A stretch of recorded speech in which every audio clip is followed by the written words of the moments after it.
Let me make one thing abundantly clear at the outset of our discussion.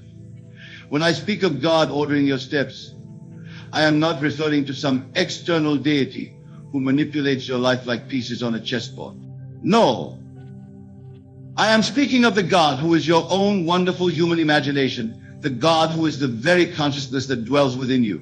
For consciousness is the one and only reality, and your consciousness is God in action. Tonight I wish to share with you how God, your own wonderful human imagination, orders your steps every single day. For once you truly comprehend this principle, you will never again feel lost, abandoned, or at the mercy of chance. You will know with absolute certainty that every event, every encounter, every circumstance in your life is divinely orchestrated by the God within you. Let us begin with a fundamental truth. The world that you perceive is nothing more than a mirror reflecting the contents of your consciousness. As within, so without. Your inner assumptions, beliefs, and feelings are continually being projected outward and solidified into what you call your reality. This is how God orders your steps, through the power of your assumptions. Consider for a moment what you assume to be true about yourself, about others, about the world at large. These assumptions, these fixed beliefs, are not mere thoughts. They are creative forces that shape and mold the substance of your experience. When you assume that life is difficult, that people cannot be trusted, that success is beyond your reach, you are, in that moment, ordering your steps toward experiences that will confirm these assumptions. Conversely, when you assume the best, when you dwell in the certainty that you are guided, protected, and divinely supported, you are ordering your steps toward manifestations of these higher truths. This is the law, and the law is God in action. But how, you might ask, does this process unfold in the practical reality of your day-to-day life? Let me illustrate with a simple example. Imagine that you awaken in the morning with a feeling of joy and anticipation. You dwell in the assumption that this day will bring wonderful opportunities and delightful encounters. As you move through your day, you find yourself naturally drawn to certain locations, certain people, certain activities. Perhaps you decide on a whim to take a different route to work, or to visit a cafe you've never been to before. In that cafe, you meet someone who introduces you to an idea or opportunity that perfectly aligns with a desire you've been nurturing in your heart. Was this chance? Was it coincidence? No, my dear friend. It was God ordering your steps. The assumption of joy and opportunity that you embodied in the morning was the divine directive that orchestrated each moment of your day, leading you unerringly to the fulfillment of that assumption. Now let us delve deeper into the mechanism by which God orders your steps. Everything begins with a state of consciousness. A state is a mood, an attitude, a feeling about yourself or life. At any given moment, you are dwelling in a particular state, and from that state, certain behaviors, thoughts, and actions naturally flow.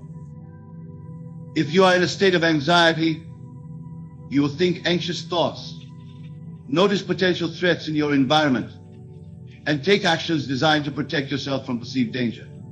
If you are in a state of confidence, you will think empowering thoughts, notice opportunities in your environment, and take bold actions aligned with your desires. The key to allowing God to order your steps in a way that leads to the fulfillment of your desires is to consciously choose the state from which you operate. This choice is made not through intellectual decision-making, but through the feeling, the emotion, the conviction that the desired state is already yours. In my own experience, I have witnessed this principle in action countless times.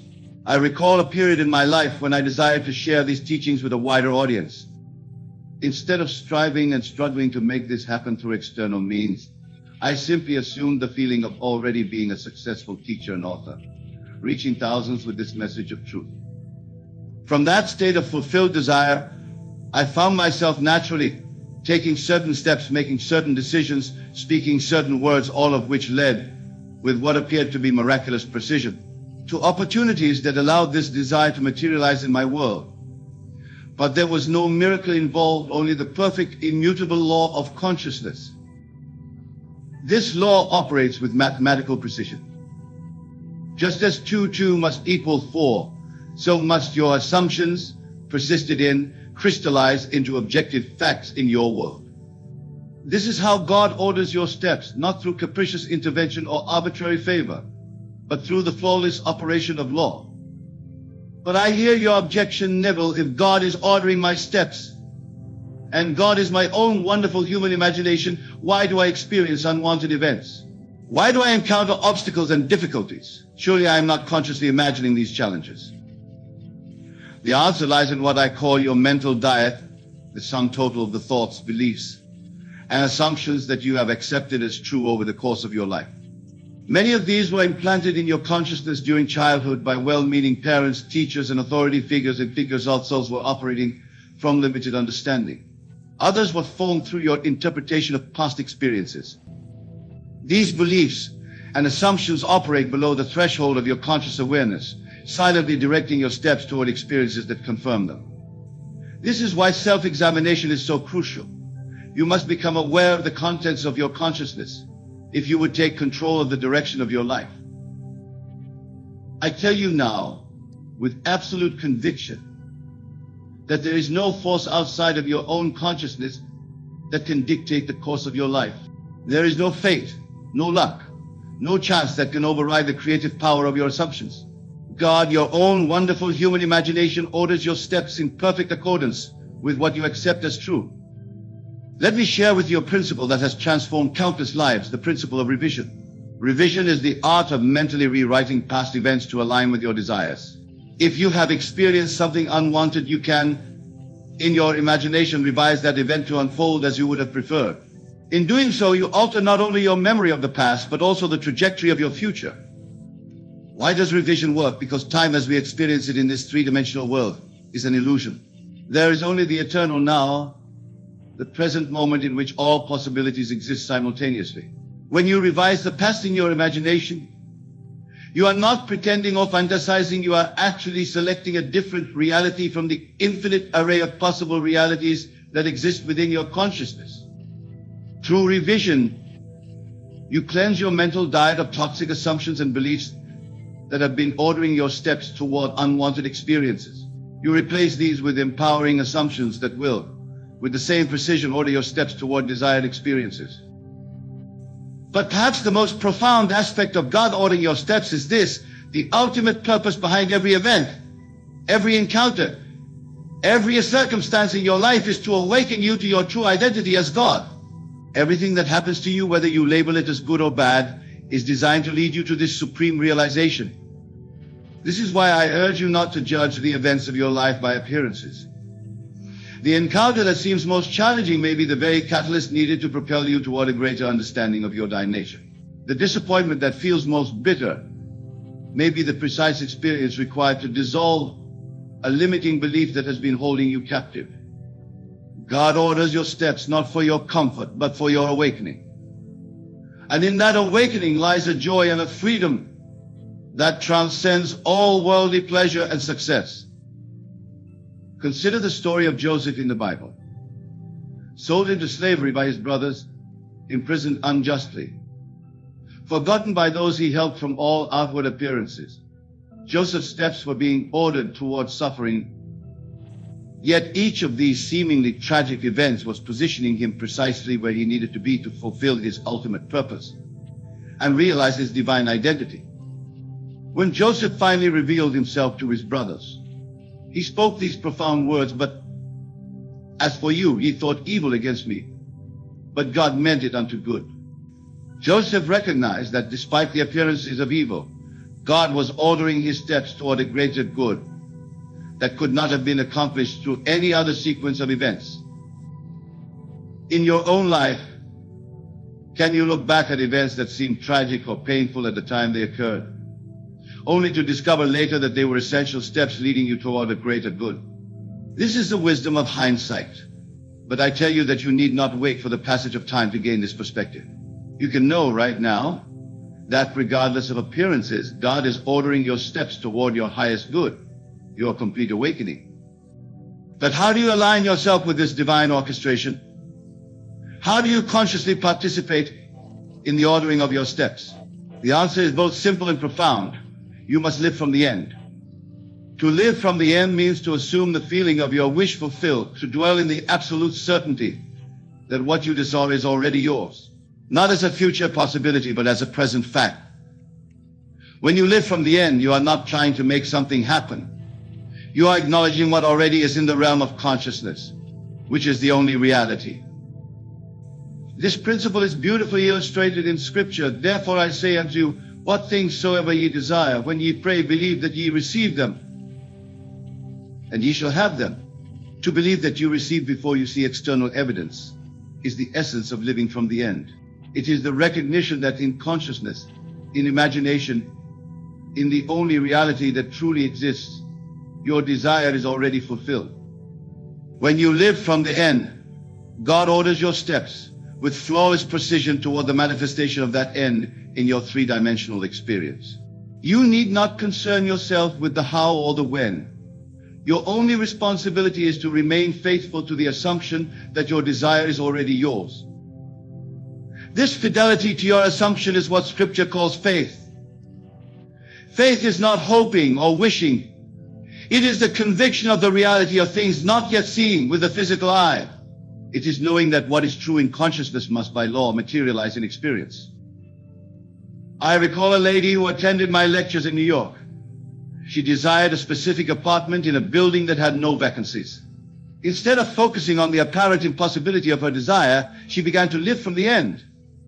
Each night before sleep, she would imagine falling asleep in that very apartment, feeling the satisfaction of already living there.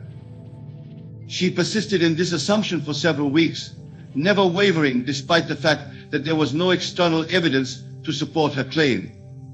Then, through a series of events that no human intellect could have planned or predicted, the exact apartment she desired became available, and she was offered the lease. Was this coincidence?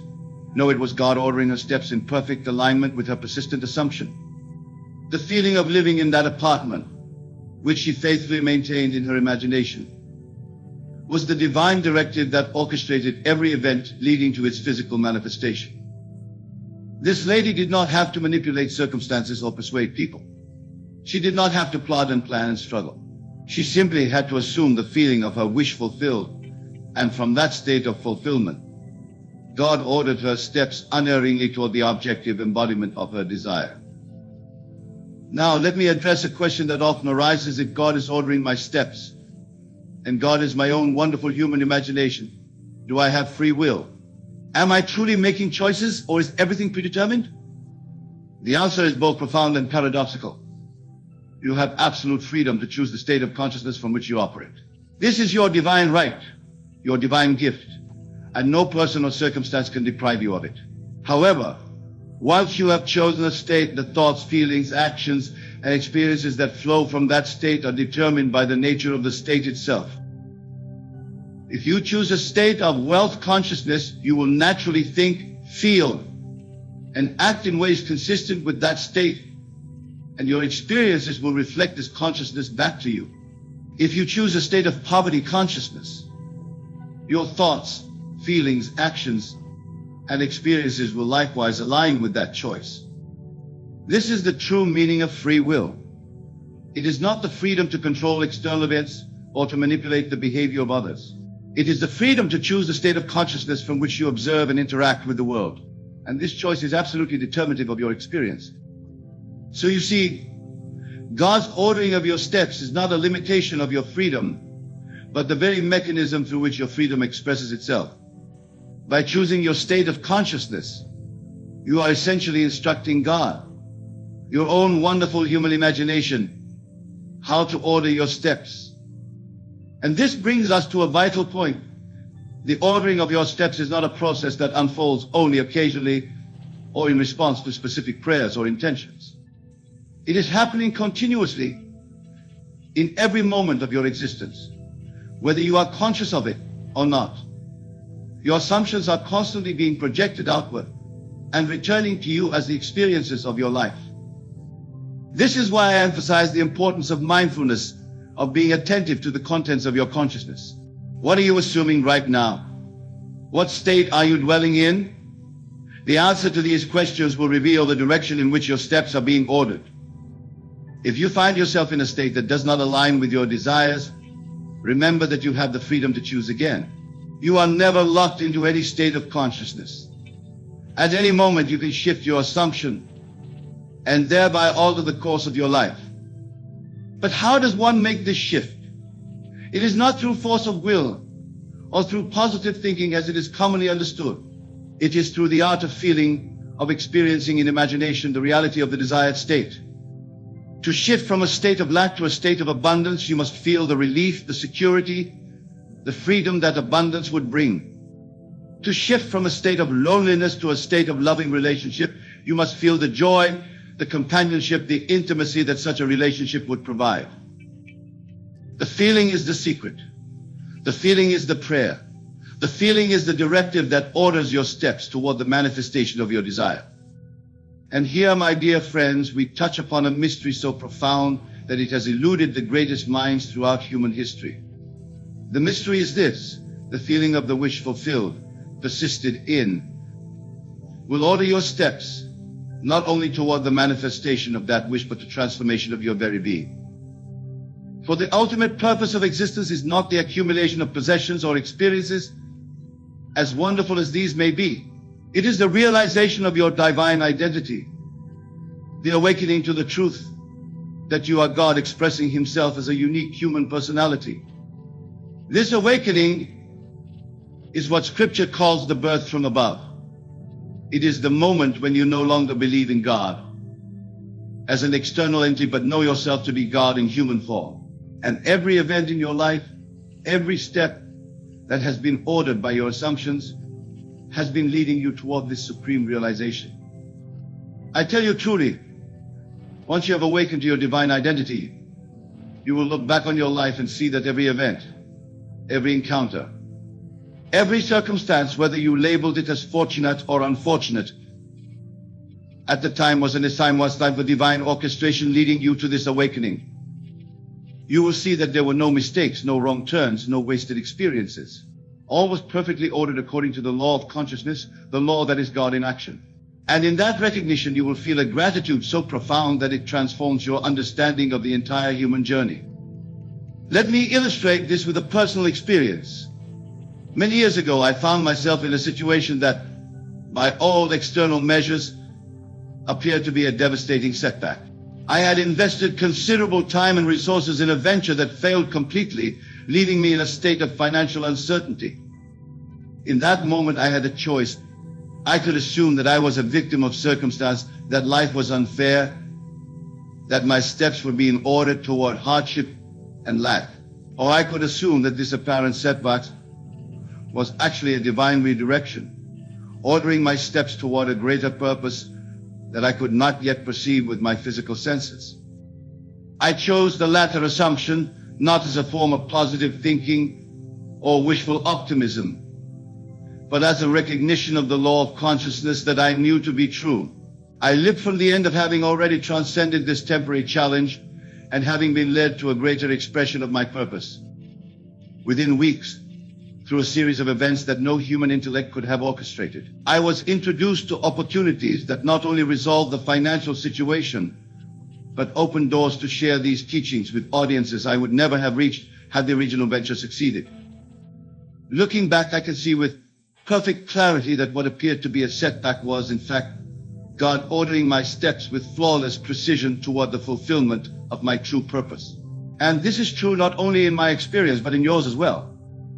Every experience you have ever had, every step you have ever taken, has been perfectly ordered to lead you to this moment, to this understanding, to this opportunity to awaken to your divine identity, and to consciously participate in the ordering of your steps. So how, in practical terms, do you align yourself with this divine orchestration? How do you consciously participate in God's ordering of your steps? Let me offer you specific guidance. First, clarify your desire. What is it that you truly want to experience? Not what you think is possible based on your current circumstances, but what would you choose if you knew that all things were possible to the God within you? Once you have clarified your desire, construct a scene that would imply its fulfillment. This scene should be simple, concise, and imply that your desire is already a reality. Perhaps it is a conversation with a friend in which you share the good news of your desire's fulfillment. Perhaps it is simply the feeling of relief and satisfaction that would accompany the realization of your wish. With your scene constructed, enter into a state of relaxation. This is crucial, for the subconscious mind, which is the creative power of God within you, is most receptive when the conscious mind is temporarily suspended. Just before sleep is an ideal time for this practice, as the transition from wakefulness to sleep naturally bypasses the analytical, critical faculties of the conscious mind. In this relaxed state, enact your scene in imagination. See it clearly, hear the sounds that would accompany it, feel the emotions that would arise from the fulfillment of your desire. Make the scene as vivid and as real as possible, involving all your senses. Most importantly, feel the reality of what you are imagining. The feeling is the secret. The feeling is the prayer. The feeling is the directive that orders your steps toward the manifestation of your desire. Repeat this practice nightly, or whenever you find yourself in a quiet, receptive state. Do not be concerned with how or when your desire will materialize. Your responsibility is not to figure out the process, but to remain faithful to the feeling of the wish fulfilled. As you go about your daily activities, maintain the assumption that your desire is already a reality in consciousness, which is the only reality. This does not mean denying the evidence of your senses or pretending that conditions are other than they appear to be. It means knowing that appearances are merely shadows, reflections of past assumptions, and that the newly established assumption will, in due course, replace these shadows with the substance of your desire. Throughout your day, whenever doubts or contradictory evidences present themselves, quietly return to the feeling of your wish fulfilled. Do not fight against negative thoughts or feelings. Simply withdraw your attention from them and redirect it to the assumption of fulfillment. This practice persisted in will order your steps with divine precision toward the manifestation of your desire. You need not concern yourself with the specific actions you should take or the decisions you should make. From the state of fulfilled desire, you will naturally think the thoughts, feel the feelings, and take the actions that lead to its externalization.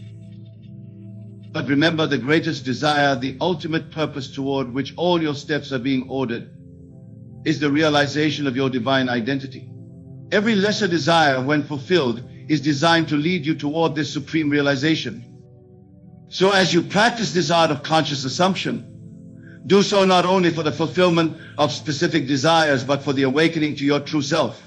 Assume the feeling, I am God, expressing as this unique human personality. Live from that assumption and watch as your steps are ordered toward experiences that confirm and deepen this truth. In the final analysis, God's ordering of your steps is not about controlling external events or accumulating possessions and experiences, as delightful as these may be. It is about awakening you to who you truly are and have always been, God Himself individualized as you. Every event in your life, every step you have taken, has been leading you toward this supreme realization. And once you have awakened to this truth, you will look back on your journey with profound gratitude, recognizing that all was perfectly ordered according to the divine pattern woven into the very fabric of your being. My dear friends, as we bring this discussion to a close, I want to leave you with a thought so powerful, so transformative, that if you truly embrace it, your life will never be the same. The God who is ordering your steps is not separate from you, is not external to you, is not other than you. The God who is ordering your steps is the very consciousness in which you live and move and have your being. You are that God expressing Himself as this unique human personality, this specific pattern of thinking and feeling and perceiving. And the more fully you embrace this truth, the more consciously you can participate in the ordering of your steps. So I say to you now, with all the conviction of my being, assume a divinity. Live from the certainty that you are God expressing in human form. Feel the peace, the power, the limitless potential that this realization brings. And from that state of divine self-awareness, watch as your steps are ordered with flawless precision toward experiences that reflect and confirm your true identity. Remember, the feeling is the secret. The feeling of being God in human form, of being the divine consciousness that orders all things according to its nature, is the most powerful assumption you can make. Live from that feeling And you will witness a transformation in your life so profound that you will pound in all the perfection with which your steps have been and are being ordered. I thank you for your attention, for your openness to these truths, and for your willingness to test them in the laboratory of your own experience. For that is where all truth must ultimately be verified, not in the realm of theory or belief, but in the lived reality of your daily life. Go now in the awareness of your divine identity and watch as God orders your steps toward the fulfillment of your desires and the realization of your true self. For I tell you truly, as you assume your divinity, as you live from the certainty that you are God expressing in human form, your steps will be ordered with such divine precision that you will look back on this moment as the beginning of a new and glorious chapter in your eternal existence. In the words of Scripture, the steps of a good man are ordered by the Lord, and he delighteth in his way. Go forth now in the knowledge that you are that Lord, ordering your own steps through the power of your divine imagination. And in that knowledge, in that assumption, in that feeling lies the freedom and the power to create the life you desire to live. Thank you, and good night. Consider for a moment the nature of your nightly dreams. In those vivid nocturnal experiences, do you not find yourself fully immersed in a world that feels real? Do you not interact with people, places, and objects that seem tangible and true? And yet, upon waking, you realize that it was all a creation of your own mind. The simulation I speak of is much like this dream state, only far more intricate and persistent. This simulation, this grand illusion, is sustained by your beliefs, your assumptions, and the habitual patterns of your thoughts and emotions. It is a reflection of your inner state, projected outward into what appears to be an external, objective reality. But I assure you, there is no objective reality separate from your consciousness. You are the dreamer dreaming the dream of your life. Now, you might be asking yourself, if this is true, why can't I simply wish for things to change? Why does the world seem so solid and unyielding to my desires? The answer lies in the power of your subconscious mind and the deep-seated beliefs that govern it. These beliefs act as the laws of physics within your personal simulation. They determine what you perceive as possible or impossible, probable or improbable. To exit this simulation, to break free from the limitations that bind you, you must first understand the nature of your own consciousness.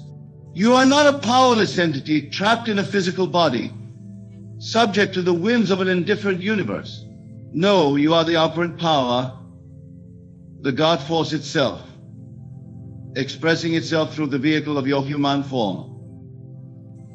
The key to your liberation lies in the realization that your imagination is not a mere fantasy-making faculty, but the very substance of reality itself. What you imagine with feeling, with unwavering faith, must by necessity become your experience. This is the law that governs all creation, both within and without the simulation. To begin your journey of awakening, you must first become aware of your thoughts and the assumptions that underlie them. Pay close attention to your inner dialogue, to the stories you tell yourself about who you are and what is possible for you. These narratives are the building blocks of your simulated reality. As you become more aware of these thought patterns, you will start to see how they have shaped your experiences. The limitations you've accepted, the failures you've endured, the successes you've achieved, all of these are but reflections of your inner beliefs made manifest in the world of Caesar. But here's the liberating truth. You have the power to change these beliefs. You are not bound by your past experiences or the seeming facts of your current situation. At any moment, you can choose to imagine a new state of being, a new self-concept, and by doing so, initiate a radical transformation of your simulated reality. The practice of revision is a powerful tool in this process of liberation. Each night as you lay your head upon your pillow, take a few moments to replay the events of your day. But instead of accepting them as fixed and unchangeable, use your God-given power of imagination to revise them. See them playing out exactly as you would have wished them to be. Did you have a confrontation with a colleague? Revise it. Imagine the interaction going smoothly with mutual understanding and respect. Did you miss an opportunity? In your imagination, seize it with confidence and grace. By engaging in this practice regularly, you begin to loosen the grip of the simulation's apparent solidity. You remind yourself that reality is fluid, responsive to your consciousness. Another powerful technique for exiting the simulation is the use of affirmations, but not in the superficial way they are often employed. When I speak of affirmations, I mean the deep, emotional acceptance of a new state of being. Instead of repeating empty words, you must feel the truth of your desired state, as if it were already a fact. For instance, if you wish to exit the simulation of lack and enter into a reality of abundance, you might affirm, I am wealthy beyond measure. But the power lies not in the words themselves, but in the feeling they evoke. As you state this affirmation, you must feel the security, the freedom, the joy that comes with true wealth. You must walk, talk, and behave as the wealthy person you claim to be. This is not mere positive thinking or wishful daydreaming. This is the active, conscious direction of your creative power. By assuming the feeling of your wish fulfilled, you are literally reprogramming the parameters of your personal simulation. Now let us delve deeper into the nature of this simulation and how it relates to time. In your current state of consciousness, you experience time as a linear progression, past, present, future. But I tell you, this too is part of the illusion. All moments, what you call past, present, and future, exist simultaneously in the eternal now. Your power to exit the simulation lies in your ability to select, at will, the version of reality you wish to experience from this infinite field of possibilities. When you change your concept of self, when you assume a new state of consciousness, you are not creating something new. Rather, you are tuning into an already existing version of reality where your desire is fulfilled. Think of it like a radio. Just as all radio frequencies exist simultaneously in the air around you, all possible versions of reality exist in the field of consciousness. Your task is to tune your consciousness to the frequency, the state that corresponds to your desired experience. This understanding liberates you from the tyranny of time and circumstance. No longer are you bound by what has been or what seems to be. You are free to select any reality you choose, simply by aligning your consciousness with it through the power of feeling and imagination. But remember, the exit from the simulation is not a destination, it is a continuous process of awakening and self-realization. As you begin to exercise your creative power, as you start to see the direct correlation between your inner states and your outer experiences, you will inevitably encounter resistance. This resistance often manifests as doubt, fear, or the seeming inertia of your current circumstances. The simulation, having been maintained by your habitual thoughts and beliefs for so long, may seem to push back against your efforts to change it. This is perfectly natural and to be expected. The key is to persist in your new assumption, regardless of the evidence of your senses. Remember, the physical world you perceive is not the cause, it is the effect. It is the shadow cast by your consciousness. As you hold steady to your new concept of self, as you remain faithful to your imaginal act, the outer world must, by the very laws that govern the simulation, conform to your inner vision. This persistence in the face of contrary evidence is what I call the art of assuming. It is the confident, unwavering knowing that what you have imagined and felt as real in your consciousness must by necessity materialize in your experience. It is the understanding that the time lag between your imaginal act and its physical manifestation is itself part of the simulation's illusion. As you practice this art of assuming, you will begin to experience what I call signs following. These are synchronicities, seeming coincidences, and bridge of incidents that confirm your imaginal act is taking root in the fertile soil of your subconscious mind. Welcome these signs, but do not become overly attached to them. They are not the fulfillment of your desire, but rather indicators that you are successfully reprogramming your simulation. Another powerful tool in exiting the simulation is the use of what I call the state akin to sleep. This is a state of consciousness between waking and sleeping, where the rational, analytical mind is quieted and the subconscious becomes more receptive to suggestion. In this twilight state, impress upon your subconscious mind the reality you wish to experience. See yourself as you would be in the fulfillment of your desire. Feel the emotions you would feel. Engage all your senses in this imaginal act. The more vivid and real you can make this experience in your imagination, the more powerfully it will take root in your subconscious and thus in your simulated reality. Now let us address a common misconception about exiting the simulation. Many believe that to break free from the illusion, they must somehow escape the physical world or transcend their human experience. This is not the case. The exit I speak of is not a physical departure, but a shift in consciousness. To exit the simulation is to awaken to your true nature as the creator of your reality. It is to move from a state of unconscious reaction to one of conscious creation. You do not leave the world, you transform it by transforming your conception of it and yourself. As you embark on this journey of awakening, you may find that certain aspects of your life begin to change dramatically. Relationships may shift. Opportunities may arise seemingly out of nowhere. And circumstances that once seemed immovable may suddenly become fluid. This is the natural result of your expanding consciousness. However, it's important to remember that the goal is not to manipulate specific events or control others. The true power lies in controlling your own state of consciousness. As you elevate your self-concept, as you align yourself with higher states of being, your entire world will naturally reconfigure itself to match your new vibration. This process of exiting the simulation also involves a fundamental shift in your understanding of identity.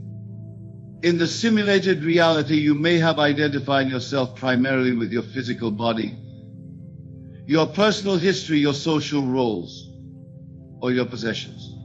But as you awaken, you begin to recognize that your true identity is far more expansive. You are, in essence, pure consciousness, the awareness that underlies all experiences. This consciousness is not limited to your individual persona. It is the very substance of the universe itself. As you align with this truth, you begin to experience a profound sense of unity with all of life. This realization doesn't negate your individual expression, but rather enhances it. You begin to see your human experience as a unique and precious vehicle through which the infinite expresses itself in form. This understanding naturally leads to a greater sense of love, compassion, and reverence for all of creation. As you continue to practice these principles, as you persistently assume the states of consciousness that align with your desires, you will find that the simulation becomes increasingly responsive to your thoughts and feelings. What once seemed like immutable laws of reality begin to bend and flex according to your assumptions. But with this growing power comes a deepening sense of responsibility. As you recognize your role as the creator of your experience, you also realize the importance of disciplining your mind and cultivating thoughts and emotions that serve your highest good and the good of all. This is not about imposing rigid control over your thoughts, but rather about cultivating a loving awareness of your inner world.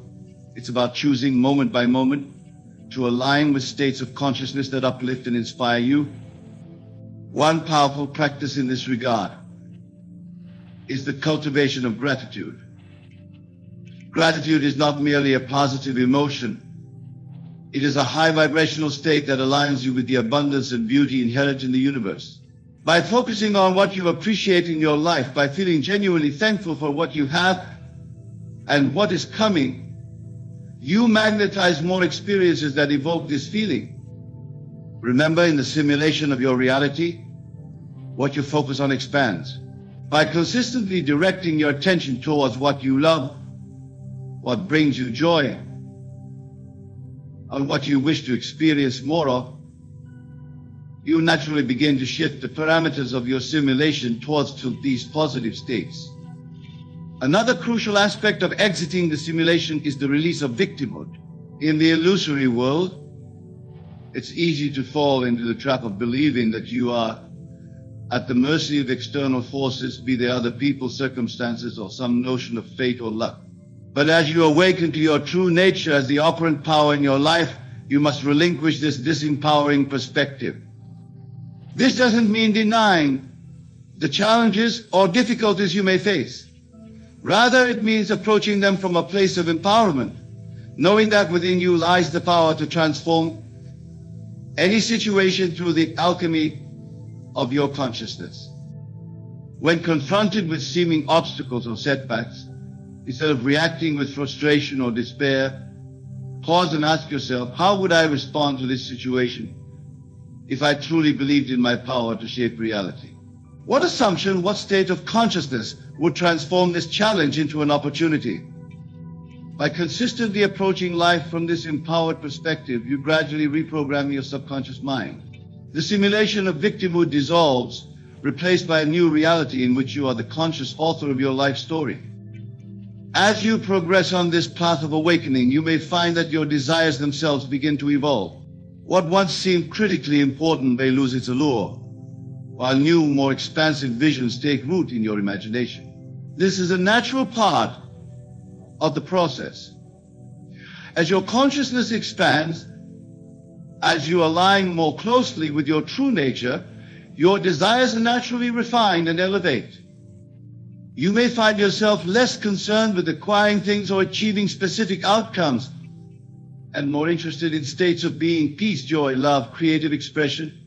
This shift is a sign of your growing spiritual maturity, your movement towards a more authentic and fulfilling life. However, this doesn't mean that material desires or worldly achievements become unimportant. Remember, the physical world is not separate from spirit. It is spirit made visible. Your ability to manifest your desires in the tangible world is a reflection of your alignment with your creative power. The key is to desire from a place of fullness rather than lack, to create as an expression of your abundant nature rather than from a sense of need or insufficiency. As you continue to apply these principles, as you persistently work to exit the simulation of limitation and lack, you will inevitably experience moments of doubt. There will be times when the old patterns reassert themselves, when the simulation seems particularly convincing in its solidity and resistance to change. In these moments, it's crucial to remember that doubt itself is part of the simulation. It is a thought pattern, a state of consciousness that you can choose to step out of. When doubt arises, recognize it for what it is, a habitual response of the old self-concept, and gently but firmly redirect your attention to the truth of your being. Remind yourself, I am the operant power in my life. My consciousness creates my reality. This doubt is not the truth. It is merely a passing state that I can choose to release. Then consciously realign yourself with the feeling of your wish fulfilled, with the state of consciousness that corresponds to your desire. This practice of self-awareness and conscious choice is at the heart of exiting the simulation. It is the continuous moment-by-moment work of awakening. Each time you catch yourself falling into old patterns and choose instead to align with your higher self, you weaken the grip of the simulation and strengthen your connection to your true creative power. As you progress on this journey, you may find that your perception of the world around you begins to shift in profound ways. The solid, fixed reality you once perceived gives way to a more fluid, responsive universe. You start to see the interconnectedness of all things, the underlying unity beneath the apparent diversity of forms.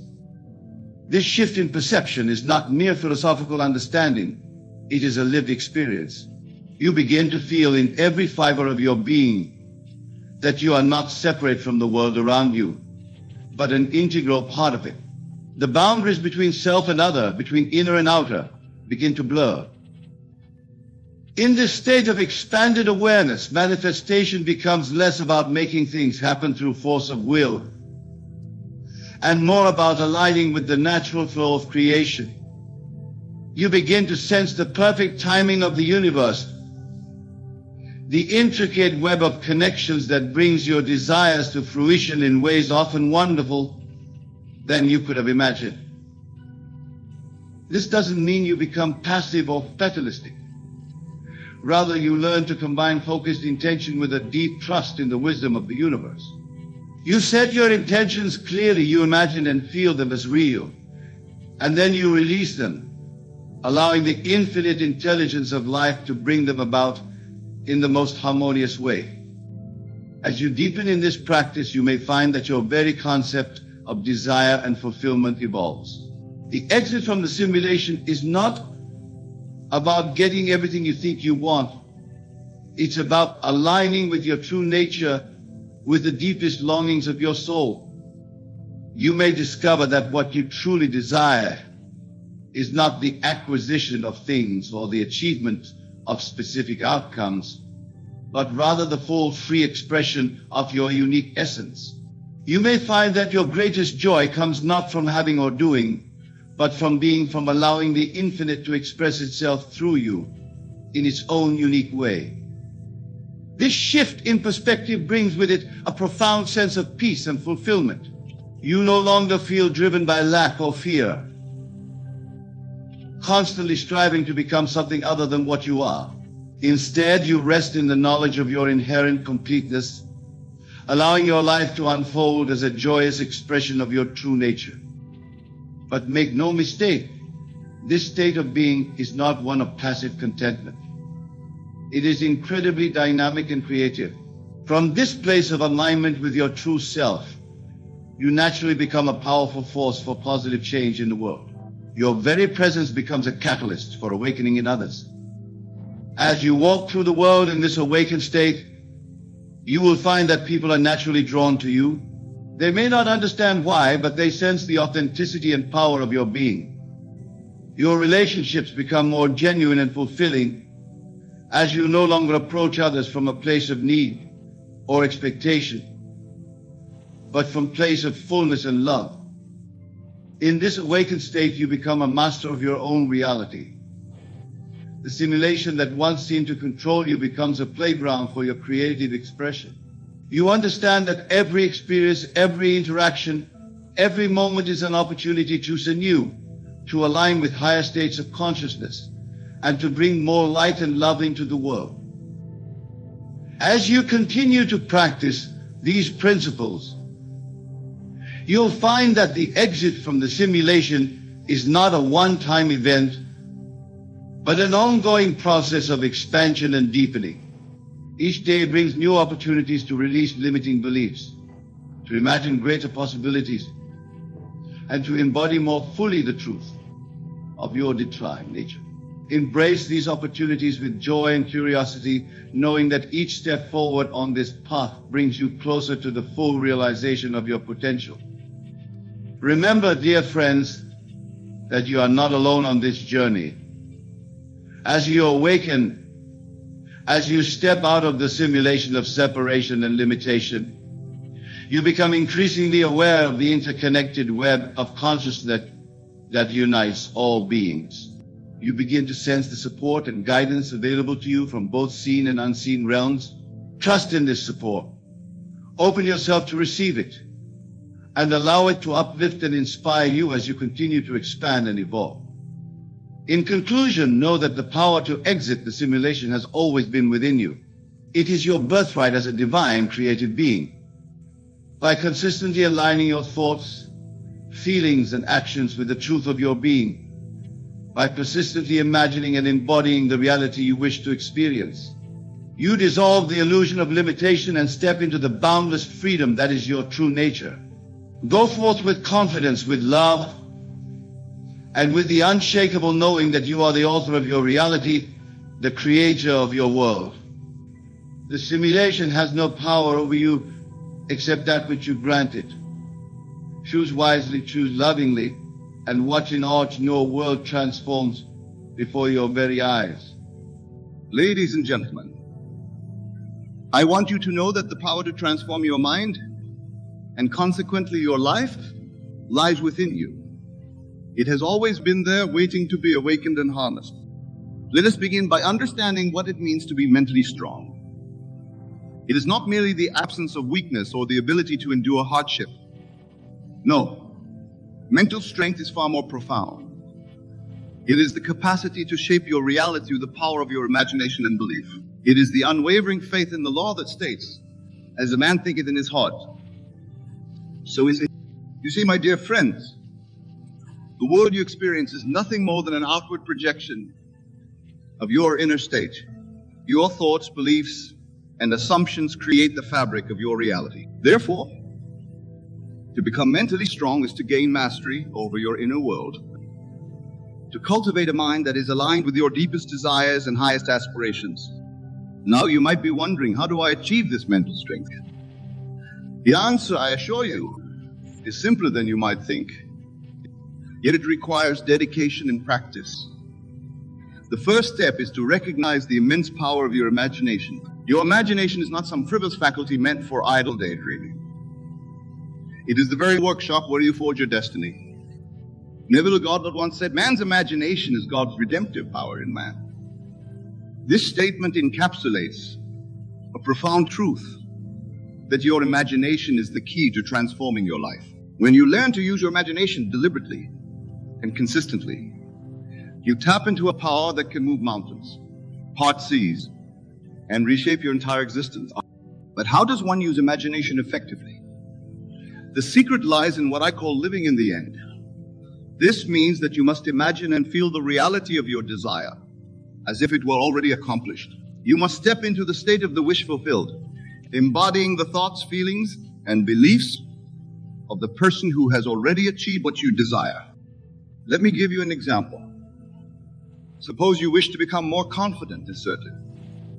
Instead of focusing on your current state of timidity or self-doubt, you would imagine yourself as the confident and assertive person you wish to be. You would feel the satisfaction, the peace, and the certainty that comes with being that person.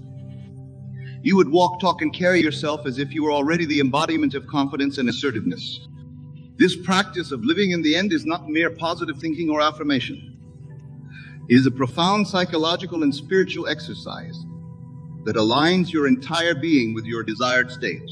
As you persist in this practice, you will find that your outer world begins to conform to your inner vision. This is the law of assumption at work. What you assume to be true becomes true in your experience. Now, some of you might be thinking, "But Neville, how can I imagine something that seems so far from my current reality?"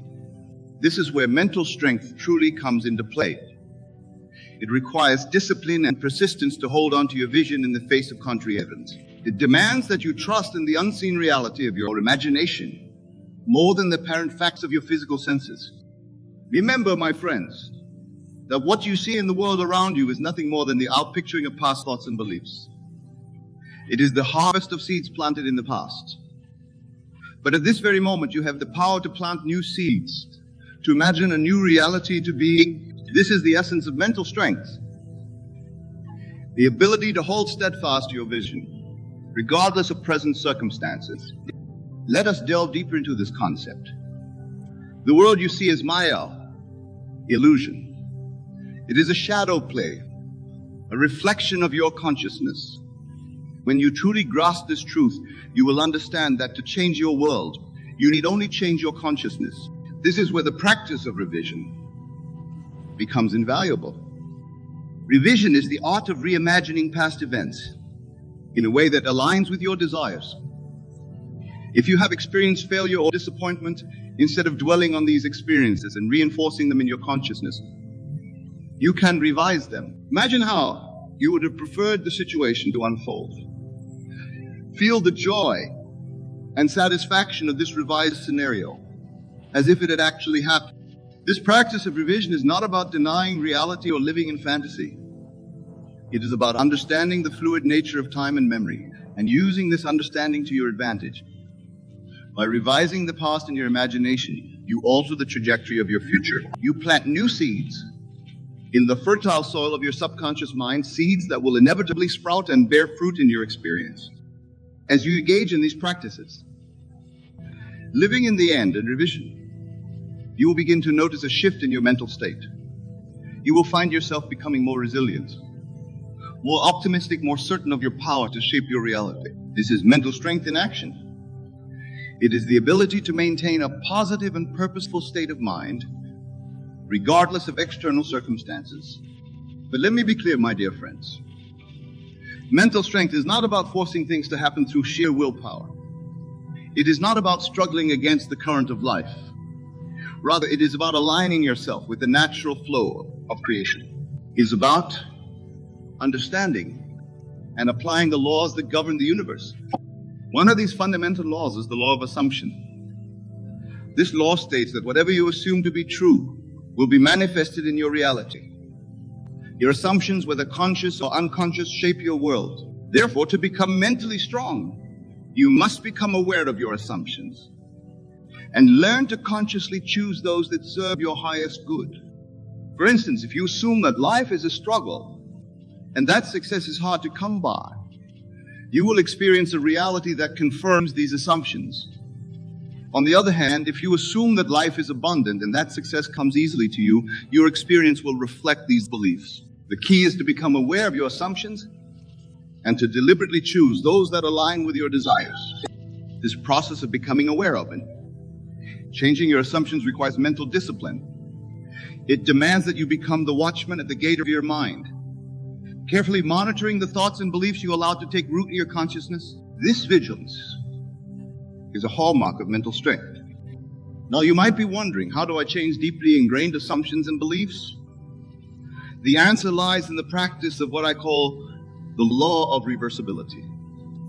This law states that while feelings follow thoughts, thoughts also follow feelings. In other words, by deliberately inducing the feeling state associated with your desire, you can evoke thoughts and assumptions that align with that state.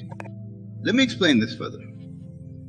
Suppose you want to cultivate an assumption of abundance.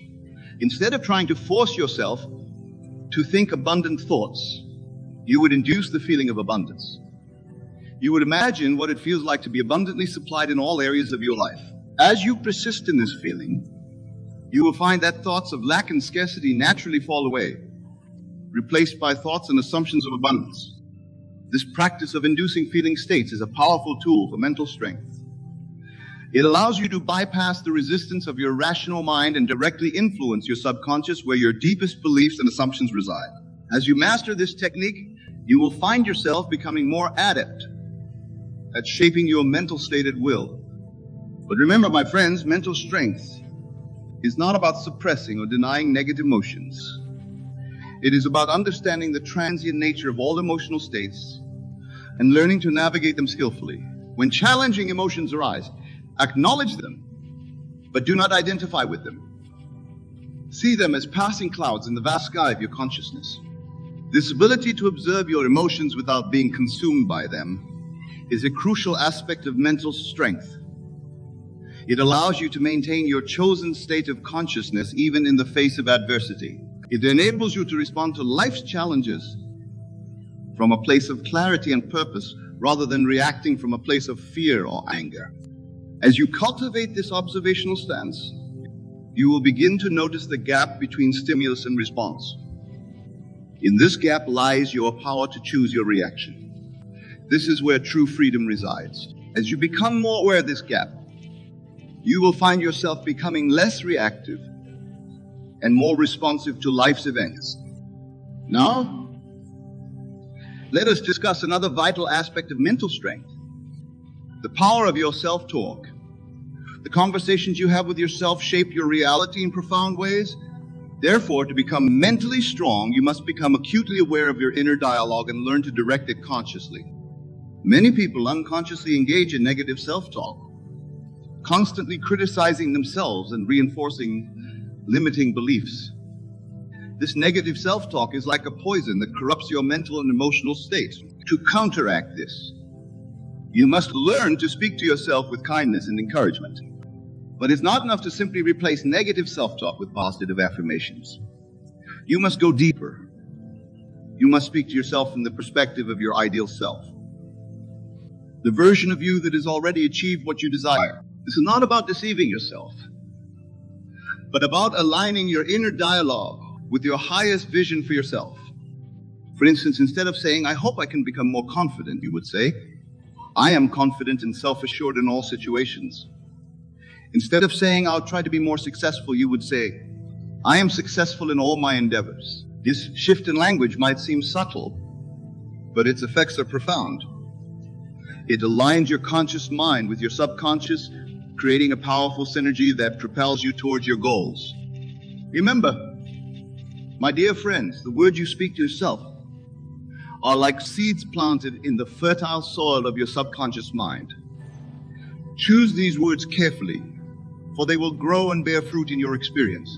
This conscious use of language is a hallmark of mental strength. Now let us delve into another crucial aspect of mental strength: the power of focus. Your ability to direct and sustain your attention is a key determinant of your mental state and, consequently, your life experience. In a world filled with distractions, the capacity to focus your mind is more valuable than ever. But what should you focus on? The answer is simple yet profound.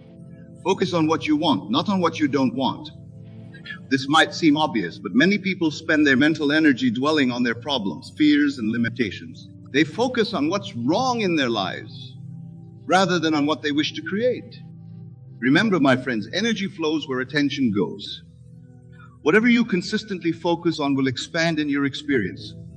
Therefore, to become mentally strong, you must train your mind to dwell on your desired outcomes, on the life you wish to create, on the person you aspire to be.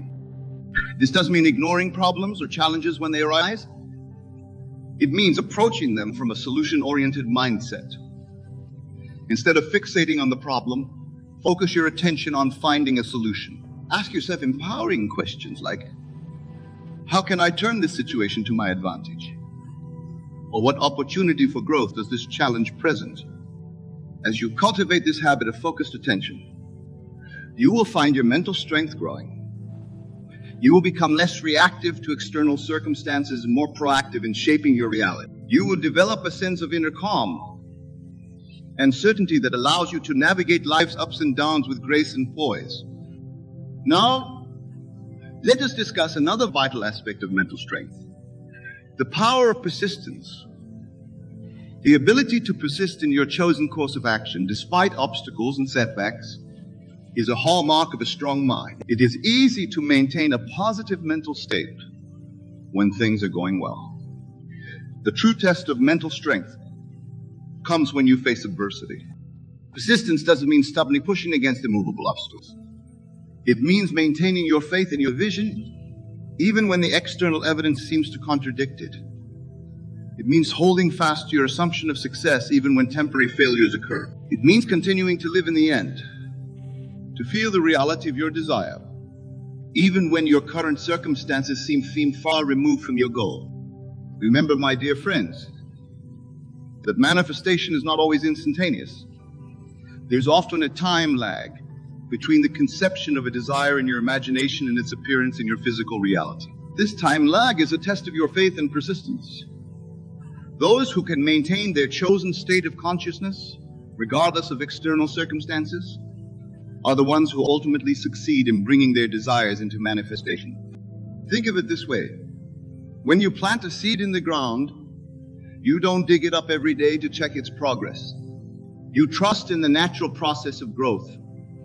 You continue to water and nurture the soil, knowing that in due time the seed will sprout and grow into a plant. The same principle applies to the seeds of your desires, planted in the fertile soil of your subconscious mind.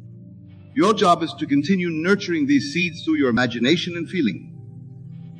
Trust in the law, knowing that what you have planted must inevitably come to fruition.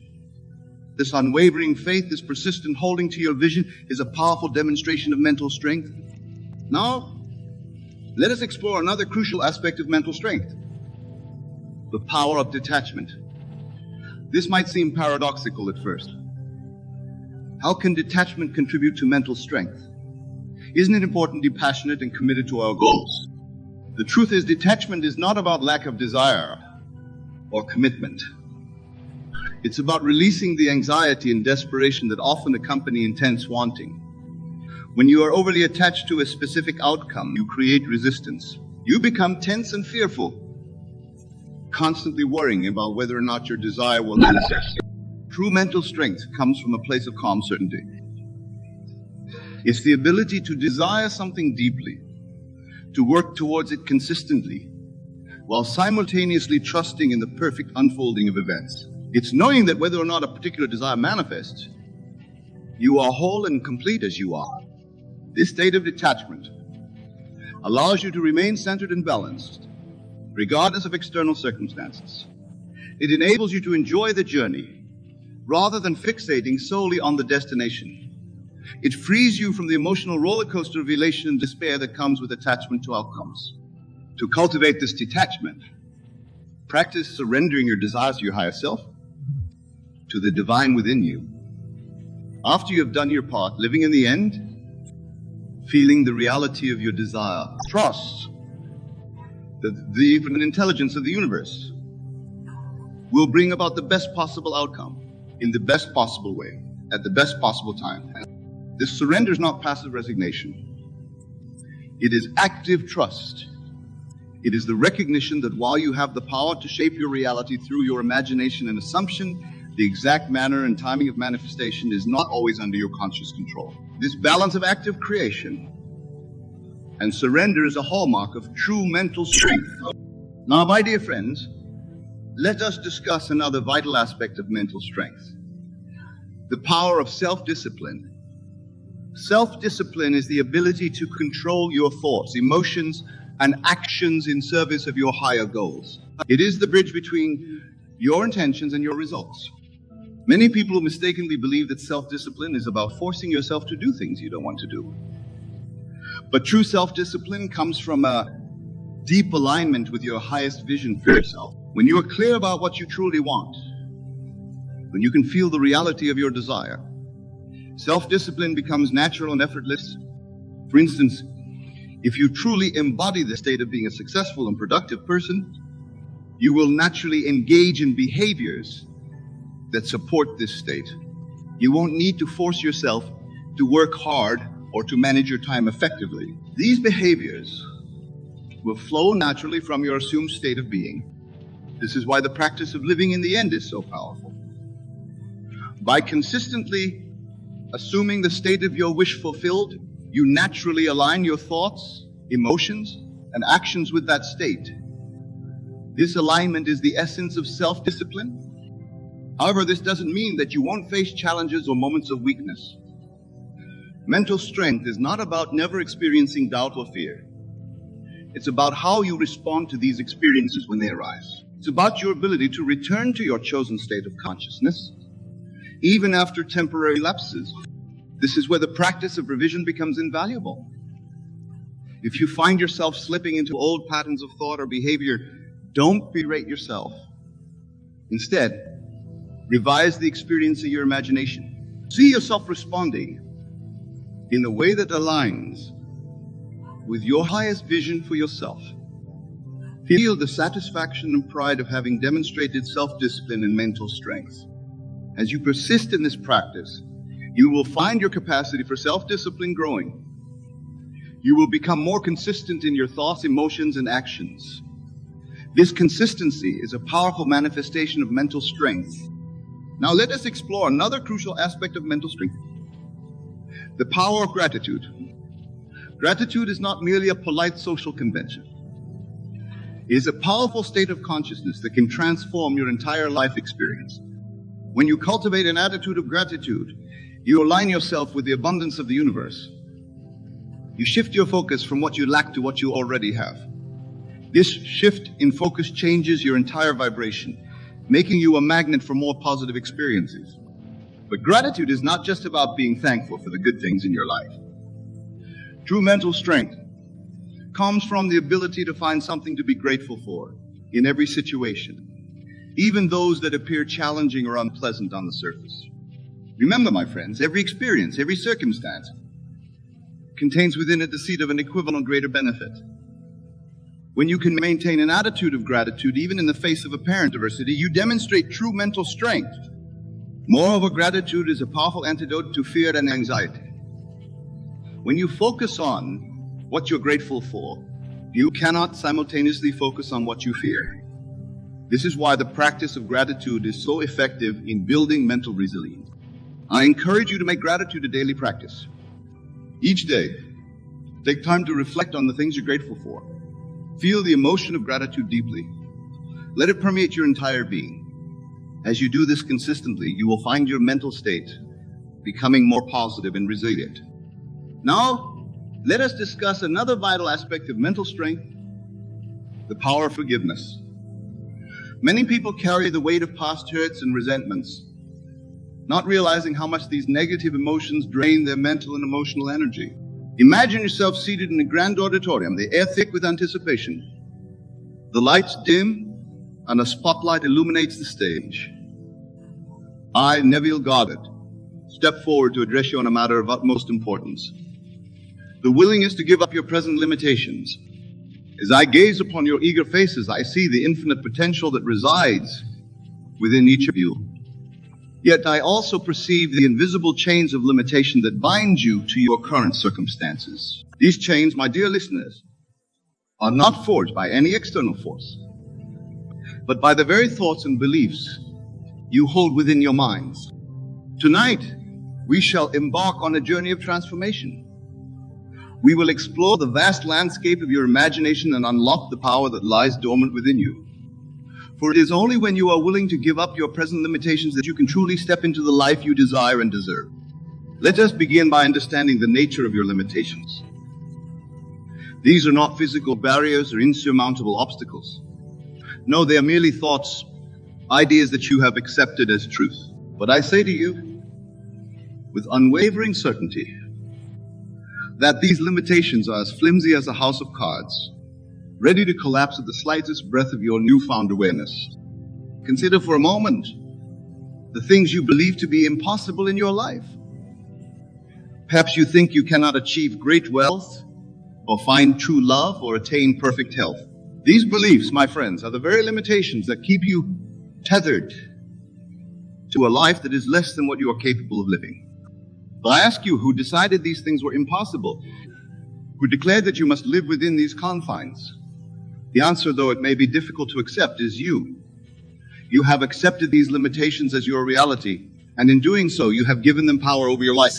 Now, I can hear the protests rising within you. But Neville, you might say, these limitations are based on my past experiences, on the hard facts of my life. To this, I respond with a truth that may shake the very foundations of your understanding.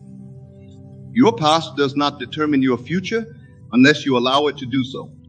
You see, my dear listeners, time is not a linear progression from past to future. It is a vast sea of possibilities, and you are the navigator of your ship. At any moment, you have the power to change course, to set sail for new horizons that you previously believed were beyond your reach. This power lies in your imagination, the most magnificent gift bestowed upon humanity. Your imagination is the workshop wherein you can fashion any reality you desire.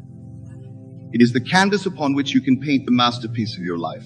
And it is through the conscious use of your imagination that you can begin to dissolve the limitations that have held you captive. Let me share with you a fundamental principle that underpins all of creance. Consciousness is the only reality. Everything you perceive in your outer world is but a reflection of your inner states of consciousness. The circumstances of your life, the successes and failures you experience, are all projections of your beliefs and assumptions. Therefore, to change your life, you must be willing to change your consciousness. You must be prepared to give up the limiting beliefs that have shaped your current reality. This, my friends, is where true courage is required, for it is far easier to cling to the familiar, even if it is unsatisfactory, than to venture into the unknown realms of possibility. But I implore you, summon the courage to challenge your limitations. Dare to imagine a life beyond the boundaries you have accepted. For in that daring lies the seed of your transformation. Consider the great figures of history who achieved the seemingly impossible.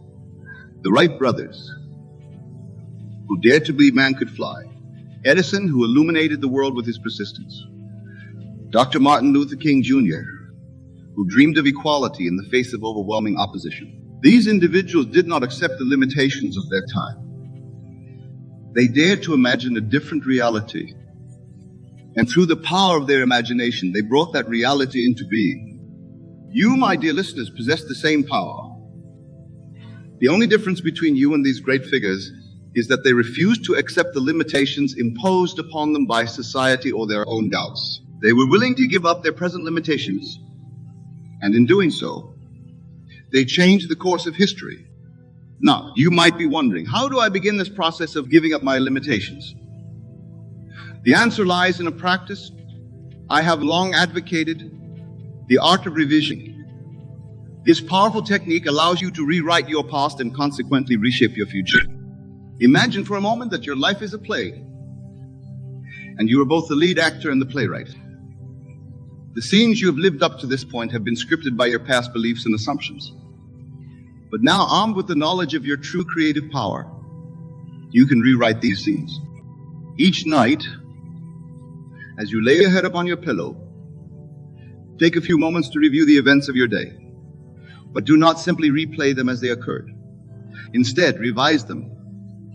See them unfolding in a way that aligns with your desires. If you encountered failure, reimagine it as success. If you experienced lack, visualize abundance. If you felt fear, replace it with courage. This practice of revision is not mere fantasy or escapism. It is a powerful tool for reprogramming your subconscious mind. For your subconscious does not distinguish between what you vividly imagine and what you actually experience in the physical world. By consistently revising your day, you are laying down new tracks in your subconscious, creating new patterns of thought and belief. As you persist in this practice, you will find that your outer world begins to conform to your revised inner world. The limitations you once accepted as immutable facts will begin to dissolve, replaced by new possibilities and opportunities. But revision is just the beginning. To truly give up your present limitations, you must be willing to live from the end. This means assuming the feeling of your wish fulfilled, even when your senses deny its reality. Suppose you desire financial abundance, but your current circumstances show only lack and struggle. The conventional approach would be to work harder, to strive and strain against your circumstances. But I say to you, this approach only reinforces your limitations. Instead, I urge you to assume the feeling of wealth and abundance now. How would you feel if you were already in possession of the financial security you desire? What thoughts would occupy your mind? How would you carry yourself? What decisions would you make? Live from this state of consciousness. Feel the relief, the joy, the sense of freedom that comes with financial abundance. Do this not once or twice, but consistently, persistently, until it becomes your dominant state of being. You see, my friends, the outer world must conform to your inner assumptions. This is law. Therefore, by assuming the feeling of your wish fulfilled, you are setting in motion the forces that will bring your desire into physical manifestation. Now, I can hear the skeptics among you raising objections. But Neville, you might say, how can I feel wealthy when my bank account is empty? How can I feel healthy when my body is racked with pain? How can I feel loved when I'm alone? Your senses show you only the effects, never the cause. What you see in your outer world is the result of past thoughts and beliefs. But the power to change lies in the present moment, in your ability to choose a new state of consciousness regardless of external circumstances. This requires faith. Not blind faith in an external power, but faith in the creative power of your own imagination. It requires the courage to deny the evidence of your senses and to live as though your desire were already a fact. Remember, the Bible tells us faith is the substance of things hoped for, the evidence of things not seen. Your faith, your unwavering belief in the reality of your imagined state, is the very substance that will clothe your desire in physical form. Let me share with you a personal experience that illustrates this principle. Many years ago, I found myself in New York City, penniless and without prospects. The limitations of my circumstances seemed overwhelming, but I refused to accept them as final. Instead, I began to imagine myself as a successful lecturer, sharing these very principles with eager audiences. I felt the satisfaction of standing on stage, hearing the applause, sensing the impact of my words. I lived in this imaginal state consistently, denying the evidence of my senses that told me I was a failure. And do you know what happened? Within a short time, opportunities began to present themselves. I was invited to give lectures, first to small groups, then to larger audiences. My reputation grew, and soon I found myself traveling the country, sharing these truths with thousands. This transformation did not occur because I struggled against my circumstances or because I was particularly gifted. It happened because I was willing to give up my present limitations. I dared to imagine a different reality and to live from that imagination. You, my dear listeners, can do the same. Whatever limitations you currently face, be they financial, physical, emotional, or spiritual, you have the power to transcend them. But you must be willing to give them up. You must be courageous enough to imagine and feel a new reality, even when every outer circumstance seems to contradict it. Now, let us delve deeper into the mechanics of this transformative process. To give up your present limitations, you must first become aware of them. This awareness is not about dwelling on your problems or reinforcing your current state. Rather, it is about recognizing the thoughts and beliefs that have created your present circumstances. Take a moment now to reflect on the areas of your life where you feel limited. Perhaps you believe you're not intelligent enough to pursue higher education. Maybe you think you're too old to start a new career. Or perhaps you've convinced yourself that you're not attractive enough to find a loving partner. These beliefs, my friends, are not facts. They are assumptions you have accepted as truth. But just as you have accepted them, you have the power to reject them and replace them with new, empowering beliefs. The process begins with a simple yet profound shift in your thinking. Instead of saying, I can't, start saying, I am. Instead of focusing on what you lack, direct your attention to what you desire to be, do, or have. For instance, if you've been telling yourself, I can't afford that, replace it with, I'm abundantly prosperous. If you've been thinking, I'm not smart enough, change it to, I'm intelligent and capable. If you've believed, I'm too old, affirm instead, I am the perfect age to begin anew. These new statements may feel false at first. Your rational mind, conditioned by years of limiting beliefs, may rebel against them. But remember, you are not trying to convince your rational mind. You are speaking directly to your subconscious, which accepts as true whatever you impress upon it with feeling and persistence. This is where the power of your imagination comes into play. As you make these new statements, create vivid mental images that support them. See yourself living the life these statements imply. Feel the emotions associated with this new state of being. If you're affirming abundance, see yourself easily paying your bills, generously donating to causes you care about, enjoying luxurious vacations. Feel the relief, the joy, the sense of security that comes with financial freedom.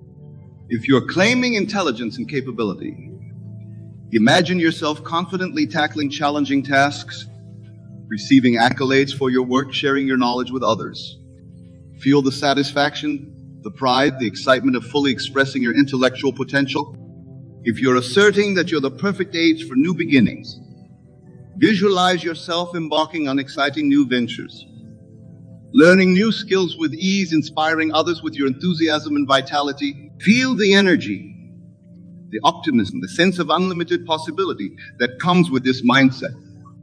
The key here is to make these mental images as vivid and as emotionally charged as possible.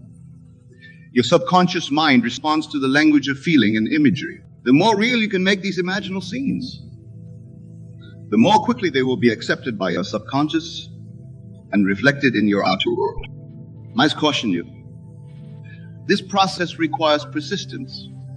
You cannot expect to overturn years of limiting beliefs with a single affirmation or visualization. Just as a farmer must tend his crops daily, you must nurture your new beliefs consistently. Make it a daily practice to affirm your new state of being. Spend time each day in quiet contemplation, immersing yourself in the feeling of your wish fulfilled. Do this upon waking and before sleeping, when your subconscious mind is most receptive. As you persist in this practice, you will begin to notice subtle shifts in your outer world. Opportunities that align with your new state of consciousness will start to appear. You'll find yourself making decisions and taking actions that support your desired reality. When faced with these new opportunities, they retreat into their old patterns of thought and behavior. They allow their present limitations to resurface, sabotaging their progress. This is why I emphasize the need to be willing to give up your present limitations. It's not enough to imagine a new reality. You must be prepared to step into it when it begins to manifest. If you've been affirming financial abundance and suddenly an opportunity for increased income presents itself, you must be willing to embrace it, even if it challenges your comfort zone. If you've been claiming intelligence and capability and find yourself offered a chance to demonstrate these qualities, you must be ready to rise to the occasion, even if it feels daunting. Remember, your outer world is always reflecting your inner state. If you maintain your new state of consciousness, your outer world must conform to it. This is law. But if you allow yourself to be pulled back into old patterns of thought and behavior, you will perpetuate your present limitations. This is where faith becomes crucial. Not blind faith, but faith born of understanding. Understanding that your imagination creates reality, that your assumptions shape your world, that consciousness is the only reality. When doubt creeps in, as it inevitably will, remind yourself of this truth. Recall times in your life when your imagination has created your reality, even if in small ways. Perhaps you strongly imagined receiving a call from a friend and they called. Maybe you visualized finding the perfect parking spot in a crowded lot, and there it was. These seemingly small manifestations operate on the same principle as the greater changes you now seek to create. Moreover, look to the great achievements of humanity for inspiration.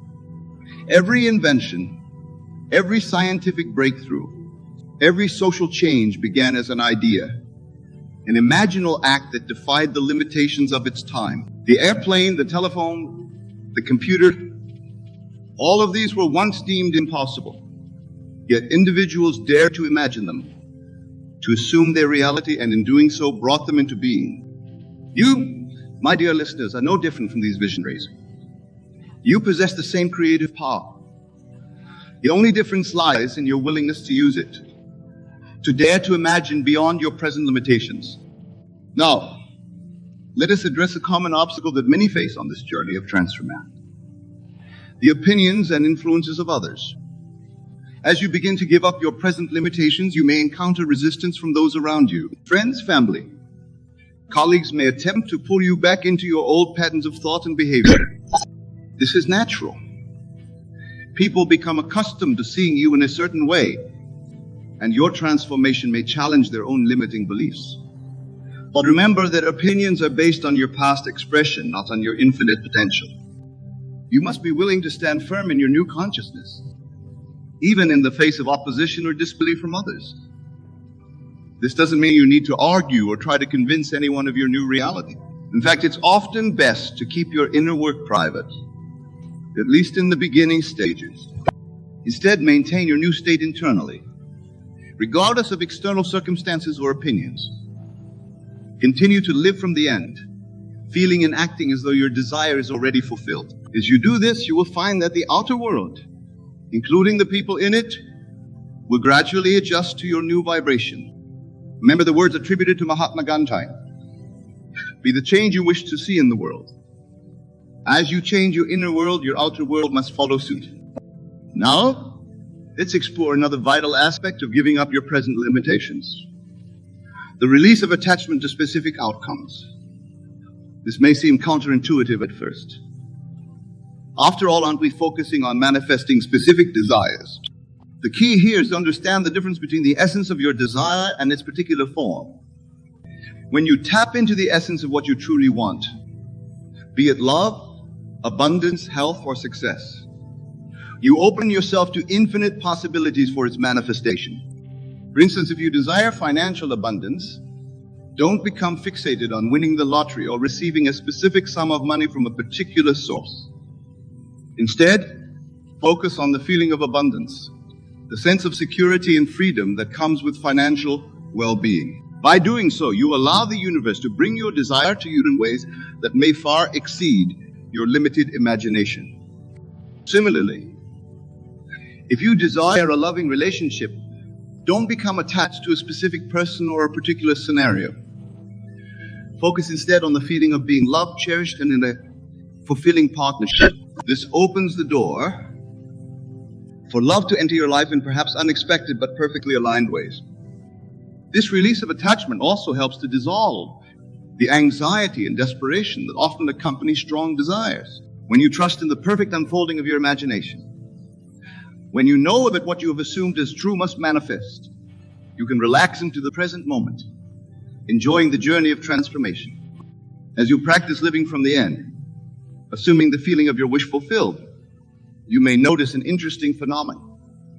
Your desires themselves begin to evolve. As you give up your present limitations, you may find that what once seemed like an ultimate goal now appears as just a stepping stone to even greater possibilities. This is the nature of spiritual and personal growth. As you expand your consciousness, as you release the shackles of limitation, you open yourself to ever greater expressions of your infinite potential. Therefore, be willing to let your desires evolve. Don't cling to old goals out of habit or fear. As you give up your present limitations, allow yourself to dream bigger, to imagine grander possibilities for your life and for the world. Now, my dear friends, as we approach the final stretch of our discourse, I want to address a question that may be arising in your minds. What if I fail? What if I try to give up my limitations and nothing changes? Failure is impossible if you truly understand and apply these principles. What may appear as failure is often just a temporary misalignment between your inner and outer worlds. It's a signal to examine your consciousness more closely, to root out any lingering doubts or contradictory beliefs. If you find that your outer world is not changing as rapidly as you'd like, don't despair. Instead, use this as an opportunity to deepen your practice. Ask yourself, am I truly living from the end? Am I maintaining the feeling of my wish fulfilled consistently? Am I allowing contradictory thoughts and feelings to persist? Often what seems like failure is simply a call to greater faithfulness to your imaginal act. It's an invitation to strengthen your resolve, to deepen your understanding, to persist in the face of apparent opposition. Remember, the outer world may take time to reflect your inner changes. Just as a ship doesn't turn on a dime, your life circumstances may not transform overnight. But if you maintain your new state of consciousness, if you persist in living from the end, your outer world must eventually conform to your inner reality. Moreover, what appears as a setback or failure often contains within it the seeds of an even greater manifestation. Many of history's great successes came on the heels of apparent failures. The key is to maintain your faith, to hold fast to your new state of consciousness, regardless of outer appearances. As we near the conclusion of our time together, I want to leave you with a powerful exercise to help you give up your present limitations. This exercise, which I call the ladder of ascension, will help you systematically release your limiting beliefs and ascend to higher states of consciousness. Imagine before you a grand golden ladder reaching up into the heavens. Each rung of this ladder represents a state of consciousness, a level of being. The lower rungs represent states of limitation, lack, and fear. The higher rungs represent states of abundance, love, and unlimited possibility. Now see yourself standing on the rung that represents your current state of consciousness. Look up the ladder and choose a higher state that you wish to embody. This could be a state of financial abundance, radiant health, loving relationships, or any other desired state of being. Close your eyes and imagine yourself climbing the ladder, moving towards this higher state.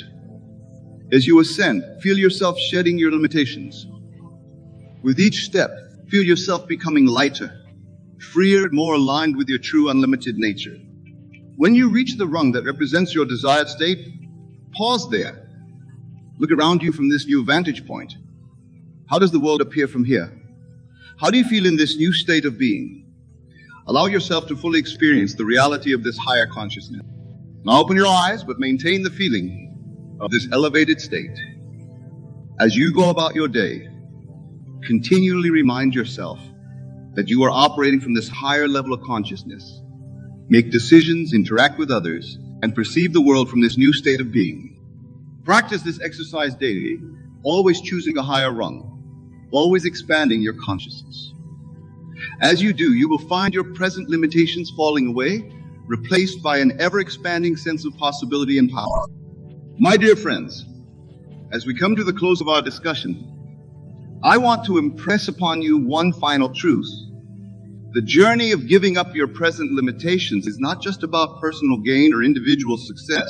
It is about stepping into your true identity as a creative force in the universe.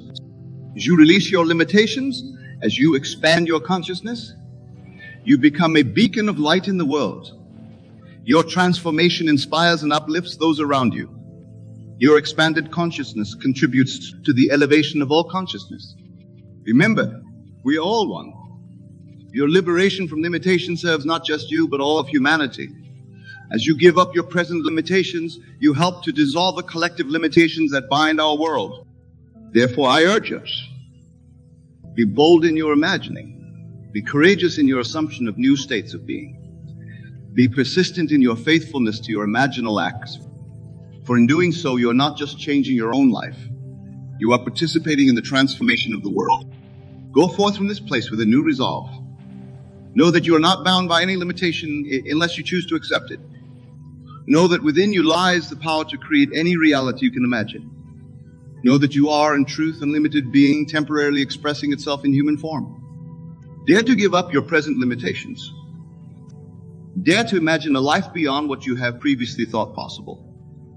Dare to assume the feeling of your wishes fulfilled. As you do, you will find that the entire universe conspires to bring your imagined reality into being. Remember, consciousness is the only reality. You are that consciousness. You are the creator of your world.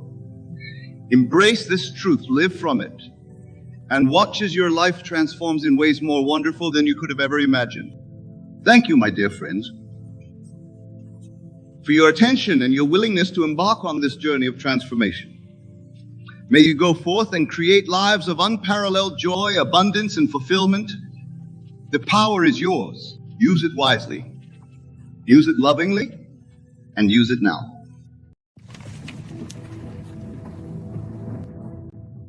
I implore you to set aside any preconceived notions you may have about demons or the supernatural. For in this context, we speak not of mythical creatures with horns and tails, but of the very real manifestations of negative energy and limiting beliefs that can take root in the minds of those closest to us and indeed within ourselves. As we embark on this journey of understanding, remember that everything in your world is a reflection of your own consciousness. The people you encounter, the relationships you form, and the experiences you have are all projections of your inner state. Therefore, when we speak of spotting demons, we are truly discussing the process of recognizing and transmuting the shadows within our own psyche. Let us begin by understanding that every person in your life is you pushed out. Your friends, your family members, even those you may perceive as enemies, they are all expressions of your own consciousness. When you see a demon in another, you are witnessing a part of yourself that you have not yet fully acknowledged or integrated. The first step in spotting these demons is to cultivate a deep awareness of your own emotional reactions. When you find yourself feeling angry, frustrated, or fearful in the presence of a loved one, pause and ask yourself, what aspect of myself am I seeing reflected in this moment? For it is in these charged emotional states that we often project our own unresolved issues onto others. Consider for a moment a friend who constantly complains about their circumstances. You may feel irritation rising within you, a desire to distance yourself from their negativity. But I say to you, this friend is showing you a part of yourself that you have not yet fully accepted. Perhaps your own tendency towards pessimism or your fear of powerlessness. By recognizing this, you can begin the transformative work of integrating these shadow aspects. Instead of judging or rejecting your friend, you can use their behavior as a mirror for self-reflection and growth. This is the true power of imagination and consciousness, the ability to transmute even the most challenging relationships into opportunities for spiritual evolution. Now let us delve deeper into the specific manifestations of these demons in our friends and family. One common form is the energy vampire. Those who seem to drain your vitality and leave you feeling depleted after interactions. This demon often manifests as constant neediness, excessive complaining, or an insatiable desire for attention. But remember, my dear listeners, that this energy vampire is not separate from you. It is a reflection of your own unmet needs, your own fears of inadequacy or abandonment. By recognizing this, you can begin to fill yourself with the divine love and abundance that is your true nature. As you do so, you will find that the energy vampires in your life begin to transform, or perhaps they will naturally fall away as they no longer resonate with your vibration. Another demon you may encounter is the manipulator, those who seek to control through guilt, shame, or subtle coercion. This can be particularly painful when manifested in close family members. But again, I urge you to look within.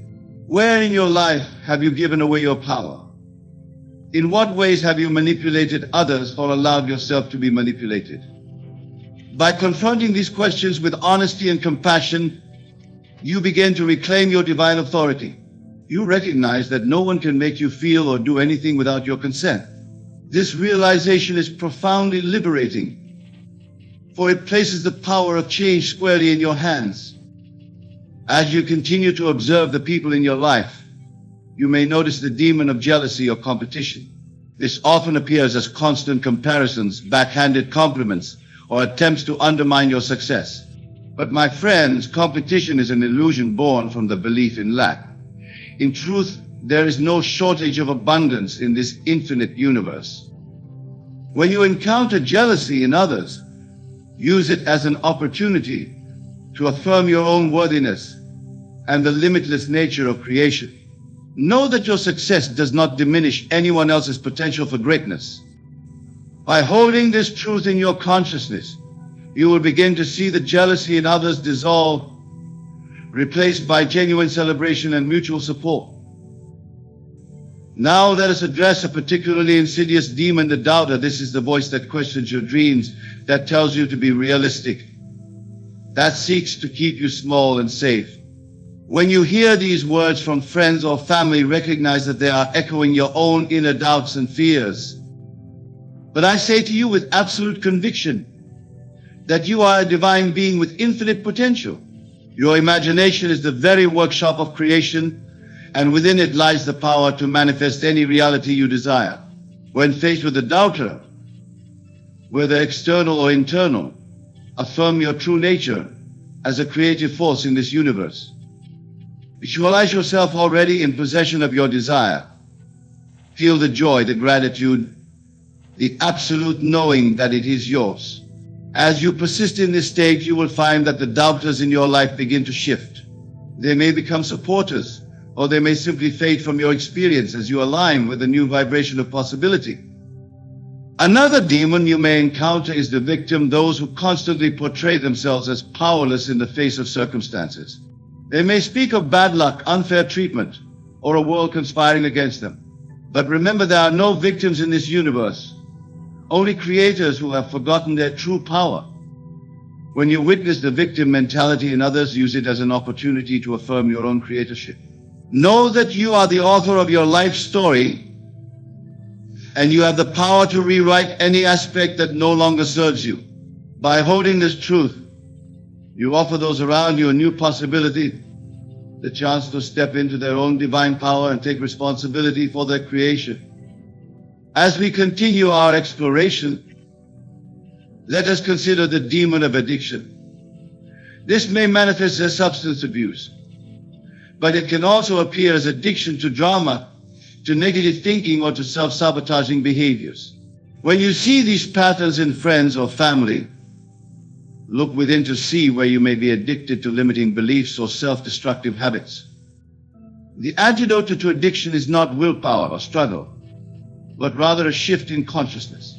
As you fill yourself with the awareness of your true divine nature, you naturally lose the desire for lesser substitutes. By embodying this truth, you become a living example of freedom and wholeness for those around you. Now, my dear listeners, I want to address a crucial point. As you become more adept at spotting these demons in others, it is imperative that you do not fall into the trap of judgment or condemnation. Remember, everyone is on their own journey of awakening, and what you perceive as negative behavior is often a cry for love and understanding. Instead of rejecting or trying to change others, focus on changing your own consciousness.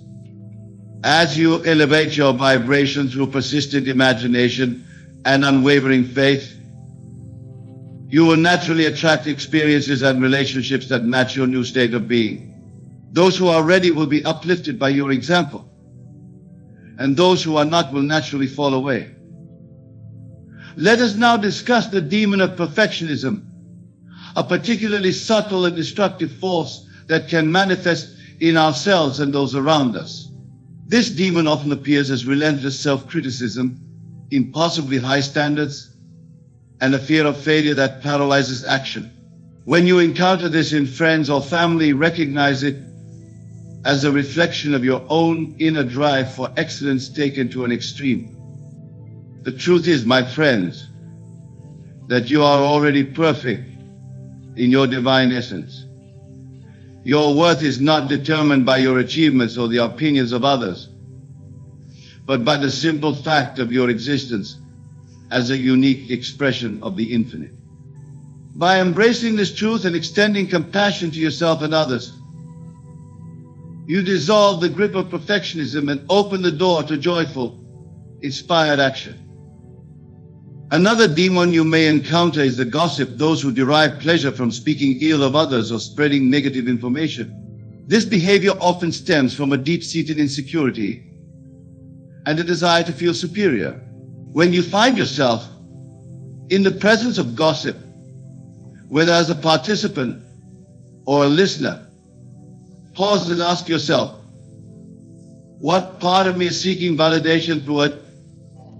By recognizing this impulse within yourself, you can choose to redirect that energy towards uplifting and empowering conversations.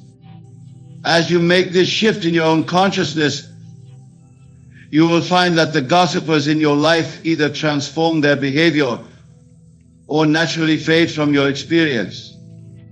Now let us address the demon of codependency, a pattern of excessive emotional or psychological reliance on others. This often manifests as a blurring of personal boundaries, a loss of individual identity, or a compulsive need to rescue or fix others.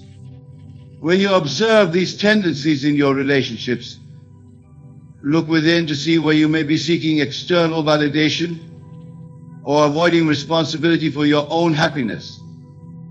The remedy for codependency is the realization of your completeness as a divine being. You are whole and perfect, lacking nothing.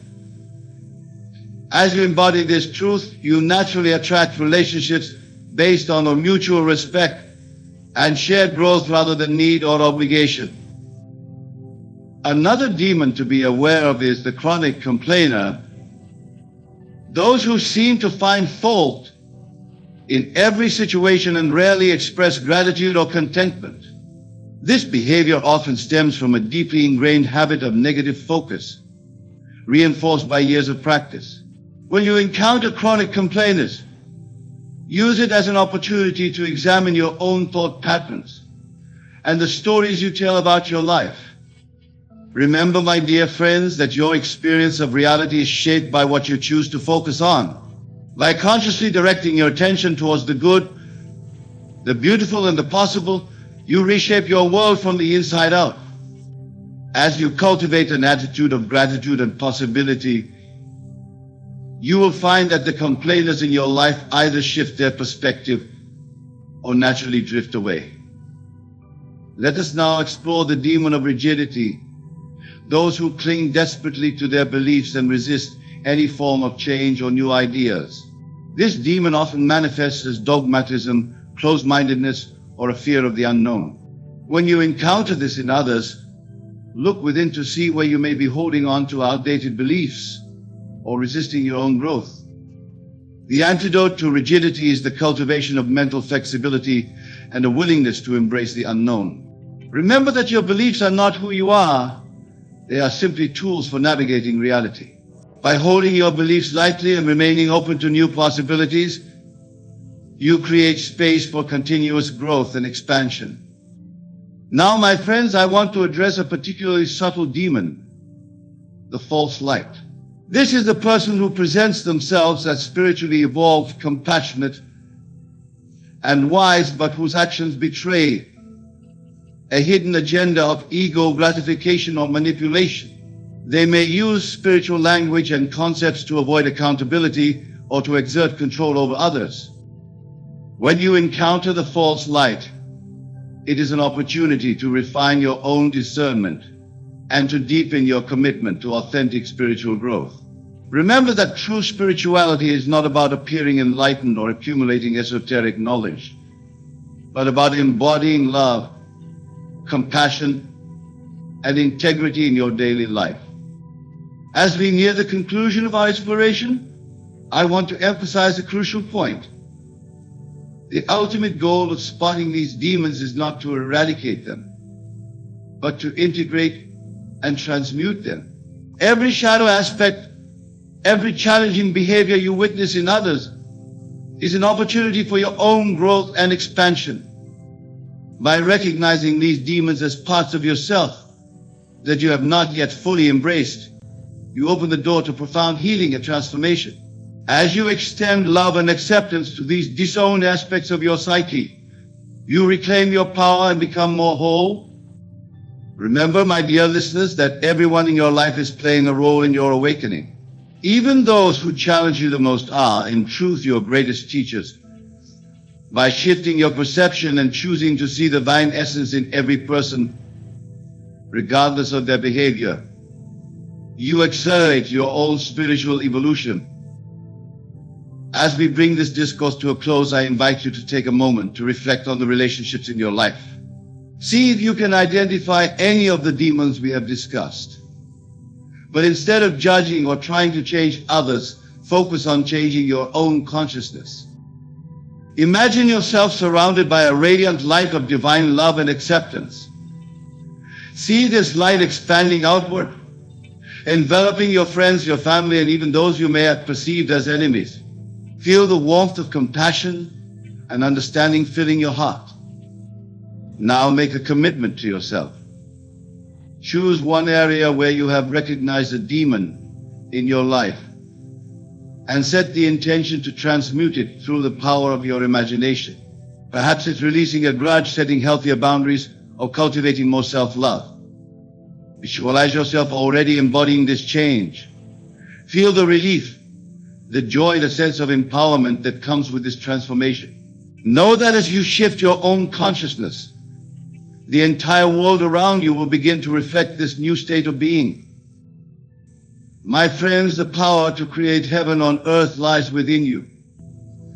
It is not something to be sought outside of yourself, but a truth to be remembered and lived. As you master the art of spotting and integrating these demons, you become a beacon of light and possibility for all those around you. Go forth with the knowing that you are a divine creator, capable of shaping your reality through the power of your imagination and belief.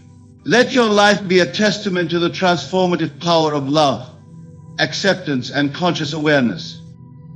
And remember always that the world you see is a reflection of your own consciousness. By choosing to see the divine in every person and situation, you call forth that divinity into manifestation.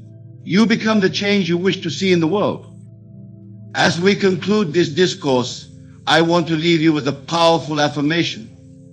Repeat these words to yourself, feeling that truth resonating in every cell of your being. I am a divine being, infinite in my potential and complete in my essence. I choose to see the light in every person I encounter, knowing that they are but reflections of my own consciousness. I transmute all shadows through the power of love and awareness, creating a world of harmony, joy, and endless possibility. My dear friends, go forth and create miracles, for that is your birthright and your true nature. The world awaits your awakening, and through you, all creation rises to new heights of love and understanding. Remember, the journey of spotting and integrating these demons is not a burden, but a sacred opportunity for growth and expansion. Embrace it with joy and gratitude, knowing that each challenge you face is but a stepping stone to greater awareness and freedom. As you move through your days, practice the art of conscious observation. Watch your thoughts, your emotions, and your reactions to others. In each moment of awareness, you have the power to choose anew, to respond with love rather than fear, to see the divine rather than the demon. And when you inevitably encounter moments of struggle or doubt, return to the sanctuary of your imagination. Close your eyes, take a deep breath, and reconnect with the truth of your being. Visualize yourself as the master of your reality, capable of transmuting any negativity into light. In your interactions with friends and family, practice radical acceptance. This does not mean condoning harmful behavior, but rather seeing beyond the surface appearances to the perfect, divine essence that lies within each person. As you hold this vision consistently, you will be amazed at the transformations that unfold. Remember that your words have creative power. Speak of others as you would have them be, not as they may appear in moments of struggle. Your faith in their divine nature can be the catalyst for profound change, awakening them to their own inherent greatness. As you become more adept at spotting and integrating these demons, you may find that your circle of influence naturally expands. People may be drawn to your presence, sensing the peace and authenticity that radiates from your being. Use these opportunities to share your understanding, not through preaching, but through living example. In your journey of awakening, be patient and compassionate with yourself. There may be times when you fall back into old patterns or react from a place of fear rather than love. When this happens, simply acknowledge it without judgment and gently guide yourself back to the truth of your divine nature. Remember that every person you encounter is on their own unique path of awakening. Some may be ready to hear and embrace these truths, while others may not. Honor each person's journey and trust in the perfect unfolding of divine timing. As you continue to apply these principles in your daily life, you will find that your perception of reality begins to shift in profound ways. What once appeared as obstacles or demons will be revealed as opportunities for growth and expansion. You will see the hand of divine intelligence guiding every experience, shaping you into the fullest expression of your potential. In moments of clarity, you may glimpse the larger tapestry of existence, the intricate weaving of all lives and experiences into a grand design of cosmic evolution. Know that your journey of spotting and integrating these demons is a crucial thread in this tapestry, contributing to the awakening of all humanity. As we bring this discourse to its final moments, I invite you to make a sacred commitment to yourself. Declare your intention to remain vigilant in your spiritual practice, to choose love over fear in each moment, and to see the divine in every face you encounter. Visualize yourself as a beacon of light, your very presence transforming the world around you. See the ripples of your awakened consciousness extending outward, touching lives in ways you may never fully comprehend. And always remember, my dear friends, that the ultimate truth of your being can never be diminished or destroyed. No matter what challenges you face, no matter what demons you encounter, your divine essence remains pure and untouched. Go forth with courage, with love, and with the unshakable knowing that you are the creator of your reality. The power to transmute darkness into light, fear into love, and separation into unity lies within you. Embrace it fully and watch as miracles unfold in your life and in the lives of those around you.